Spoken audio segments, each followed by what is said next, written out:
नमस्कार दोस्तों, स्वागत है आपका हमारे गजब ज्ञान यूट्यूब चैनल में।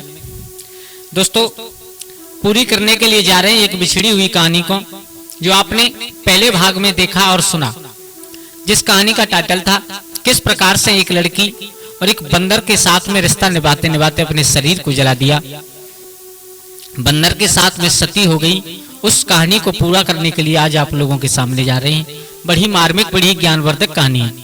और दोस्तों, अगर आपने पहला वाला भाग नहीं सुना तो आप सर्च कर सकते हो गजब ज्ञान यूट्यूब चैनल पर, आपको पहला भाग देखने के लिए मिल जाएगा। तो आप लोगों की विशेष मांग के ऊपर और ये दूसरी कहानी, यानी इस कहानी को पूरा करने के लिए जा रहे हैं कहानी का दूसरा भाग। तो दोस्तों, कहानी प्रारंभ करने से पहले आप लोगों से निवेदन है कि अगर आप हमारे चैनल पर नए दर्शक मेहमान बंधु बनकर के आए हैं तो प्लीज हमारे चैनल को सब्सक्राइब कर लीजिएगा, और हो सके तो अपने परिवार और दोस्तों के साथ शेयर जरूर कर दें। तो आ जाओ, आप लोगों का समय बर्बाद न करते हुए गौर करते हैं, लेकर के चलते हैं कहानी की तरफ। कि आपने सुना कि वो देव कुमार नाम का जो राजकुमार था, वो अपने भाभी के कहने के अनुसार, और जब जंगल अपने भाभी के कहने के अनुसार और महाराज बीन बादशाह की बेटी के साथ में विवाह करने के लिए घर से निकल गया। पहुंच गया उस जगह पर, उसे एक महात्मा के यहाँ से 4 चोर चोरी करके जो सामान लाए थे उसके साथ में है एक खटोला, एक डंडा, एक रस्सी, 4 सामान उसके पास में है। एक थैली थी, उससे मोहर और सर्फी निकला करती थी। दोस्तों, उस बटियारन के घर पर रहते हुए जब चोरी की उसने तो पकड़ा गया। उस राजकुमारी ने उसके प्राण बचा लिए, यहाँ तक आप लोगों ने सुना। दोस्तों, उस इमली के पेड़ से उसको अपने खटोला पर बैठ करके जिस समय वो राजकुमार निकल गया, अब जल्लादों ने विचार किया, बोले इसे हम मारने लाए थे, ये तो बच गया, अब महाराज को क्या जवाब देंगे। तो उन्होंने एक हिरन मारा, और हिरन मार करके और उसमें कुछ कपड़े भिगोए उसके खून में, उसकी आंखें निकाल करके महाराज बीन बादशाह के सामने पेश की। बोले महाराज, तुम्हारा चोर, तुम्हारी बेटी का चोर हमारे हाथों से मारा गया। महाराज बहुत खुश हुए, लेकिन महाराज को क्या मालूम कि वो बच करके निकल गया। अब इधर जैसे ही रात्रि हुई, वो बेटी बैठ करके आंगन में विचार कर रही है। बोले मैंने बचाने की बहुत कोशिश की, लेकिन अब मालूम नहीं है वो राजकुमार बच पाया या नहीं बच पाया, मार दिया गया, कुछ नहीं मालूम।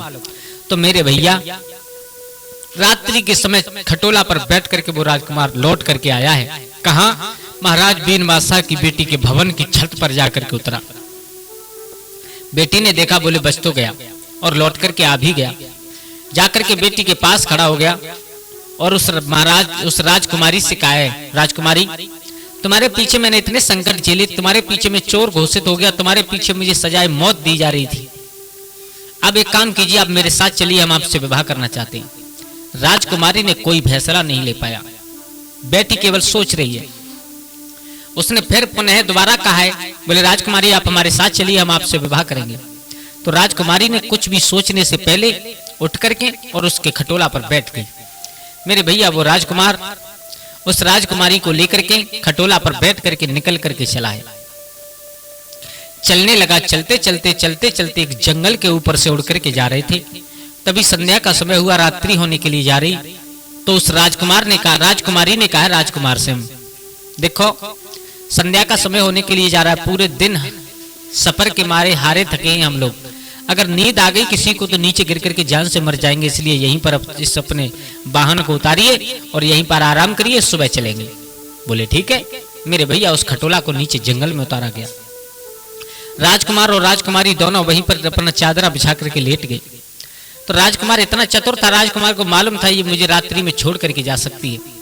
तो दोस्तों, उसने उस लड़की की जंघा पर अपना सर रखा है, और जंघा पर सर रख करके सोने की कोशिश कर रहा है। उसका हाथ का अंगूठा लेकर के अपने मुख में दबा लिया। बोले अगर जाएगी तो ये अंगूठा खींचेगी, मैं जाग जाऊंगा, फिर भी नहीं जागूंगा तो जब मेरे सर के नीचे से अपनी जंघा अपना पैर निकालेगी तो मैं जाग जाऊंगा। मेरे भैया, इतना इंतजाम करने के बाद वो राजकुमार जमीन पर लेट गया अपना चादरा बिछा करके। पूरा दिन हो गया था, चलते चलते हारा थका था, तुरंत सो गया। लेकिन उस राजकुमारी को नींद नहीं आई, क्योंकि वो एक लड़की कुछ अलग टाइप की थी। अब रात्रि में बैठ करके वो लड़की सोच रही है, राजकुमार सो रहा है। अब वो लड़की सोच रही है, मैंने ये किया तो किया क्या है, मैंने अपने माँ बाप को धोखा दिया।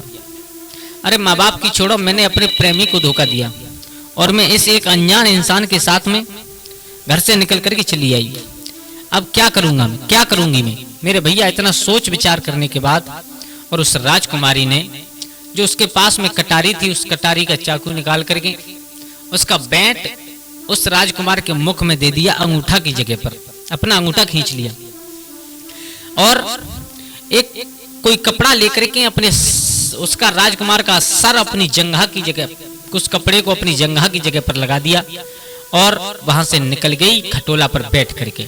बोले अगर महात्मा की कृपा हो तो मेरे महलों में खटोला लेकर के चले। खटोला उड़ गया।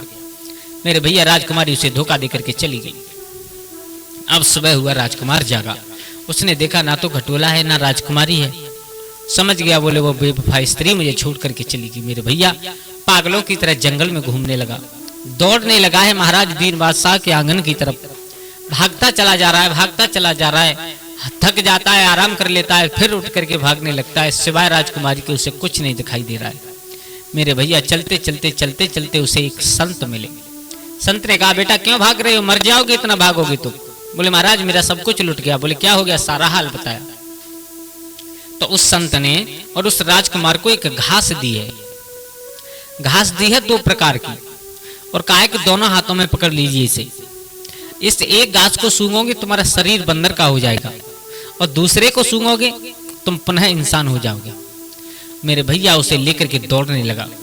जब इंसान बनकर के दौड़ रहा था, थक गया तो बंदर वाली घास को सूंघा, बंदर बनकर के दौड़ने लगा। बंदर बनकर के थक गया तो इंसान वाली घास को सूंघा, इंसान बनकर के दौड़ने लगा। दौड़ता चला गया, कई दिन और रात्रि की मंजिल तय करने के बाद महाराज बीन बादशाह की बेटी के आंगन में पहुंच गया। मेरे भैया देखा तो बेटी चारपाई पर बैठी हुई थी। देख करके बहुत क्रोध आया। पहले तो उसे जा करके पीटा और पीटने के बाद जो बंदर बनने वाली घास थी उसे सुंघा करके एक बंदरिया बना करके चारपाई पर बैठा करके वापस चला आया। भट्टारन के घर में रुक गया। अब सुबह हुआ। सुबह होते ही महाराज बीन बादशाह को मालूम पड़ा। बोले हमारी बेटी के ऊपर कोई बीमारी है, वो बंदर बन गई। मेरे भैया जितने भी वैद्य थे, राज वैद्य थे, सबको बुलाया गया। आसपास के जितने वैद्य थे सबको बुलाया गया। बेटी का इलाज हो रहा है लेकिन कोई भी आराम नहीं मिला। मेरे भैया अब तो राजा ने नगर में ये खबर करवा दी कि जो कोई अगर मेरी बेटी को ठीक करेगा उसे आधा राज्य दे दूंगा और उसके साथ में अपनी राजकुमारी का विवाह भी कर दूंगा। मेरे भैया इसी इंतजार में वो बैठा हुआ था। गया, जाकर के उसने वहां पर भारी भीड़ लगी हुई थी, जाकर के कहा महाराज अगर आपकी आज्ञा हो जाए तो हम भी देख लें। बोले हाँ तुम भी देखो। हाथ पकड़ करके देखा, जो राजकुमारी बंदरिया बनी बैठी थी उसका, और हाथ पकड़ करके देखने के बाद कहा महाराज ठीक तो कर दूंगा लेकिन इसमें समय लगेगा 1 महीने का। महाराज ने कहा 1 महीना नहीं तुम 2 महीना ले लो, कोई दिक्कत नहीं है, लेकिन मेरी बेटी को ठीक कर दो, आधा राज्य तुम्हें देंगे और इस राजकुमारी का विवाह तुम्हारे साथ कर देंगे। बोले ठीक है महाराज। मेरे भैया रात्रि के समय जाता है, उससे लड़की बनाता है और लड़की बनाने के बाद उससे केवल एक ही बात कहता है, उससे पीटता है और पीटने के बाद कहता है कि तू मुझे धोखा दे करके क्यों आई। बार बार विनय करती है और सुबह होते ही जैसे ब्रह्म मुहूर्त होने को उसी समय उसको बंदर वाली घास को सुंघा करके बंदरिया बना करके बिठा देता है। धीरे धीरे धीरे धीरे 1 महीने में 1 दिन कम रह गया। अब 29वें दिन जाकर के महाराज ने देखा। बोले थोड़ा बहुत आराम मिला या नहीं मिला। जाकर के देखा तो वो राजकुमारी बंदरिया बनी हुई थी। उसको पकड़ करके बुलाया और बुला करके पूछा क्यों 1 महीना होने के लिए जा रहा है, कल 1 महीना हो जाएगा, अभी तक कोई थोड़ा भी आराम नहीं है।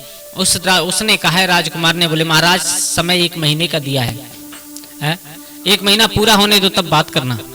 जिस समय जाकर के देखा लास्ट रात आई है तो उसने जाकर के उसे लड़की बनाया, लड़की बना करके बिठा करके आकर के और भट्टारन के घर पर सो गया। सुबह होते ही जैसे महाराज आए तो देखा उनकी बेटी बहुत सुंदर स्त्री लड़की बन करके बैठी है। एकदम महाराज खुश हुए, दौड़ करके बेटी को सीना से लगा लिया। बोले बेटी ठीक हो तो? बोले हाँ पिताजी ठीक है। लेकिन वो बेटी ऐसी थी कि उसने अपने पिता को कुछ भी बताया नहीं था। हाँ दोस्तों, इतनी शील स्वभाव की थी कि उसने कुछ बताया नहीं था। अब धीरे धीरे धीरे धीरे समय निकल रहा है, समय निकलता चला गया।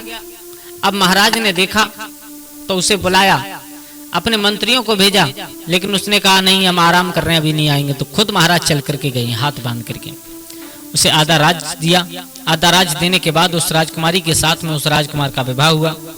दोस्तों कैसी लगी आप लोगों को हमारी ये कहानी? अगर अच्छी लगी हो तो हमारे चैनल को सब्सक्राइब करें, हो सके तो परिवार और दोस्तों के साथ शेयर जरूर करें। आप लोगों का बार बार धन्यवाद जो आप लोगों ने वीडियो को पूरा देखा। आज के लिए बस इतना ही।